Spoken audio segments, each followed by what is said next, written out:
एक भिखारी रोज एक दरवाजे पर जाता और भीख के लिए आवाज लगाता, और जब घर का मालिक बाहर आता तो उसे गंदी गंदी गालियां और ताने देता। मर जाओ, काम क्यों नहीं करते, जीवन भर भीख ही मांगते रहोगे क्या? और तो और कभी कभी गुस्से में उसे धकेल भी देता। पर भिखारी सिर्फ इतना ही कहता, ईश्वर तुम्हारे पापों को क्षमा करे। एक दिन सेठ बड़े गुस्से में था, शायद व्यापार में घाटा हुआ था। वो भिखारी उसी वक्त भीख मांगने आ गया। सेठ ने न आव देखा न ताव, सीधा ही उसे पत्थर से दे मारा। भिखारी के सर से खून बहने लगा। फिर भी उसने सेठ से कहा, ईश्वर तुम्हारे पापों को क्षमा करे, और वहां से जाने लगा। जब सेठ का गुस्सा थोड़ा कम हुआ तो वह सोचने लगा कि मैंने उसे पत्थर से भी मारा, पर उसने बस दुआ दी।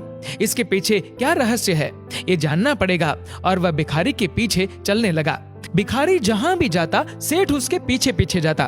कहीं कोई उस भिखारी को कुछ भीख दे देता तो कोई उसे मारता, जलील करता, गालियां देता, पर भिखारी इतना ही कहता, ईश्वर तुम्हारे पापों को क्षमा करे। अब अंधेरा हो चला था। भिखारी अपने घर लौट रहा था। सेठ भी उसके पीछे था। भिखारी जैसे ही अपने घर लौटा, एक टूटी फूटी खाट पे एक बुढ़िया सोई थी, जो भिखारी की पत्नी थी। जैसे ही उसने अपने पति को देखा तो उठ खड़ी हुई और भीख का कटोरा देखने लगी। उस भीख के कटोरे में मात्र एक आधी बासी रोटी थी। उसे देखते ही बुढ़िया बोली, बस इतना ही, और कुछ नहीं? और ये आपका सर कैसे फूट गया? भिखारी बोला, हाँ बस इतना ही है। किसी ने कुछ नहीं दिया, सबने गालियां दी, कुछ ने तो पत्थर भी मारे, इसलिए सर भी फूट गया। भिखारी ने फिर कहा, ये सब अपने ही पापों का परिणाम है। याद है ना तुम्हें, कुछ वर्षों पहले हम कितने रईस हुआ करते थे, और क्या नहीं था हमारे पास, पर हमने कभी दान नहीं किया। याद है तुम्हें वो अंधा भिखारी? बुढ़िया की आंखों में आंसू आ गए और उसने कहा, हाँ, कैसे हम उस अंधे भिखारी का मजाक उड़ाते थे, कैसे उसे रोटियों की जगह खाली कागज रख देते थे, कैसे हम उसे जलील करते थे, कैसे हम उसे कभी कभी मार या धकेल देते थे। अब बुढ़िया ने कहा, हाँ सब याद है मुझे, कैसे मैंने भी उसे राह नहीं दिखाई और घर के बने नाले में गिरा दिया था। जब भी वह रोटियां मांगता था तो मैंने बस उसे गालियां ही दी।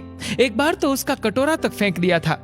और वो अंधा भिखारी हमेशा कहता था कि तुम्हारे पापों का हिसाब ईश्वर करेंगे, मैं नहीं। आज उस भिखारी की बद्दुआ और हाय हमें ले डूबी। फिर भिखारी ने कहा, पर मैं किसी को बद्दुआ नहीं देता, चाहे मेरे साथ कितनी भी ज्यादती क्यों ना हो जाए, मेरे लब पर हमेशा दुआ ही रहती है। मैं अब नहीं चाहता कि कोई और इतने बुरे दिन देखे। मेरे साथ अन्याय करने वालों को भी मैं दुआ देता हूँ, क्योंकि उनको मालूम ही नहीं वो क्या पाप कर रहे हैं, जो सीधा ईश्वर देख रहा है। जैसे हमने भुगती है कोई और ना भुगते, इसलिए मेरे दिल से बस अपना हाल देख के अब दुआ ही निकलती है। सेठ चुपके चुपके सब सुन रहा था। उसे अब सारी बात समझ आ गई थी। बूढ़े बुढ़िया ने आधी रोटी को मिल बांट कर खाया और सब प्रभु की महिमा है बोलकर सो गए। अगले दिन वही भिखारी भीख मांगने सेठ के यहाँ गया। सेठ ने पहले से ही उसके लिए रोटियां निकाल रखी थी, जो उसने भिखारी को दी और हल्की सी मुस्कान भरे स्वर में कहा, माफ करना बाबा, गलती हो गई मुझसे। भिखारी ने कहा, ईश्वर तुम्हारा भला करे, और वो वहां से चला गया। सेठ को एक बात समझ आ गई थी, इंसान तो बस दुआ या बद्दुआ देते हैं, पर उनको पूरी तो वह परम पिता ईश्वर कर्मों के हिसाब से ही करता है। कभी जलील मत करना किसी फकीर को अपनी चौखट पर, खुदा कब कटोरा बदल दे बता नहीं सकते। अतः अपनी इस जिंदगी में हो सके तो बस अच्छा ही करे। वो ईश्वर दिखता तो नहीं है, परंतु सबका हिसाब पक्का रहता है उसके पास। दोस्तों, इस वीडियो को लेकर आपकी क्या राय है, नीचे कमेंट करके जरूर बताएगा। और अगर आपको ये वीडियो अच्छा लगा हो तो इस वीडियो को लाइक करेगा, शेयर करेगा ज्यादा से ज्यादा लोगों तक, और ऐसे ही और भी इंस्पिरेशनल वीडियोस के लिए सब्सक्राइब करें हमारे यूट्यूब चैनल को और फेसबुक पर फॉलो करें हमारे पेज को। धन्यवाद।